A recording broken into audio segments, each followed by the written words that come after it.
पुण्यातील राहुल गांधींच्या छात्रों की गूंज या कार्यक्रमापूर्वी काल रात्री काँग्रेस आणि अभाविपमध्ये चांगलाच राडा झाल्याचं पाहायला मिळालेलं आहे। अभाविप आणि एनएसयूच्या कार्यकर्त्यांमध्ये काही काळ बाचाबाची झाली आणि त्यानंतर दोन्ही बाजूने एकमेकांविरोधात घोषणाबाजी करण्यात आल्या। कार्यक्रमाच्या आधी अभाविपच्या कार्यकर्त्यांनी विद्यार्थिनींना डांबून ठेवल्याचा आरोप काँग्रेसने केलेला आहे, तर दुसरीकडे अखिल भारतीय विद्यार्थी परिषदेने काँग्रेसचे सर्व आरोप फेटाळलेले आहेत। विद्यार्थिनींना जबरदस्ती आरोप करण्यासाठी भाग पाडल्याचं अभाविपने म्हटलेलं आहे। यासह युवक काँग्रेसच्या शहर पदाधिकाऱ्यांनी मारहाण केल्याचा आरोपही अभाविपने केलेला आहे। त्यातलाच दोन किरकोळ जखमी कार्यकर्त्यांना शेजारच्याच संचेती हॉस्पिटलमध्ये भरती करण्यात आलेले असता काँग्रेस नेत्यांची फौज तिकडेही पोहोचली। एकूणच काय तर राहुल गांधींच्या कार्यक्रमाआधीच राडेबाजी झाल्याने दोन्ही बाजूंनी पुन्हा आरोप प्रत्यारोपांच्या फैरी झडू लागल्या।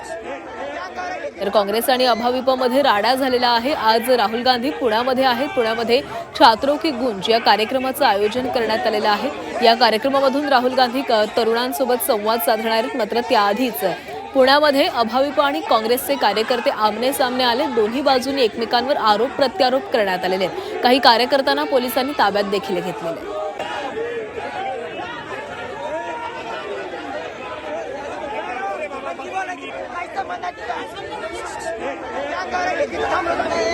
दृश्य आपण पाहतोय, काल रात्री हा संपूर्ण राडा झालेला होता। अभाविप आणि काँग्रेसचे कार्यकर्ते आमने सामने होते आणि यांना थांबवण्यासाठी पोलिसांकडून देखील प्रयत्न केले गेले। पोलिसांसमोरच हाणामारीची देखील काही घटना घडल्या।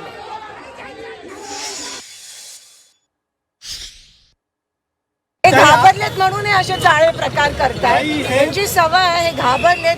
फडणवीस गृहमंत्री या राज्याचे घाबरलेत, ते अकार्यक्षम आहेत आणि त्यांना अधिकारच नाही आहे। मुलींवर लाठीचार्ज करतायत, मुलींना कोंडून ठेवण्याचा आदेश देत आहेत। त्या गोष्टीचा मी निषेध करते। पाहिजे आता जे वागणूक झाली आहे ती सत्ताधारी पक्षाकडे लोकशाहीला साजेल अशी वागणूक नाही। हा यशस्वी होणार आहे। हा कार्यक्रम विद्यार्थ्यांचा संवाद हा जोरदार यशस्वी होणार आहे। पी नावाच्या एका नामांकित कॉलेजमध्ये त्या ठिकाणी विद्यार्थिनींवरती आत घुसून मारहाण करण्याचा प्रयत्न त्या ठिकाणी गुंड त्या काँग्रेसच्या आणि एनएसयूच्या माध्यमातून होतोय।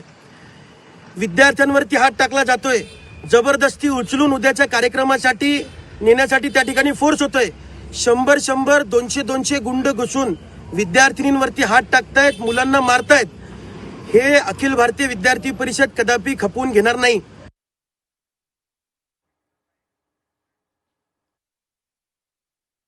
नाही सीसीटीव्ही होता। आम्ही तिथं गेलो, मला केवढ्या वेळानंतर आज जवळ त्यांनी मला तिथं ती घाबरली, ऑब्व्हियसली घाबरणार आहे ती मुलगी। आत गेल्यानंतर त्या मुलगीला बोलायला येत नव्हतं। ती मुलगी एवढी घाबरलेली, तिचे सगळे फ्रेंड्स तिला घेऊन बसलेले। मॅम ती मुलगी घाबरली। ह्या एबीव्हीपीची गुंड आम्ही त्या पोरगीसाठी इतर हे करायला लागलो नाही, कारण हे एबीव्हीपीचे गुंड इथं बसून आमच्या विरुद्ध प्रोटेस्ट करायला लागलात। एबीव्हीपी म्हणतात स्वतःला, ह्याच्या स्टुडंटसाठी जेलमध्ये घालत जेवढे पण लोक याच्यामध्ये सापडतात त्यांना जेलमध्ये घातल्याशिवाय आम्ही इथून जात नाही। ताईंना खरंच घेऊन जा, ती खूप घाबरली आहे। आम्हाला म्हणजे आम्ही फक्त मागतोय तिला 2 मिनिटं भेटू द्या। काय म्हणतायत आम्ही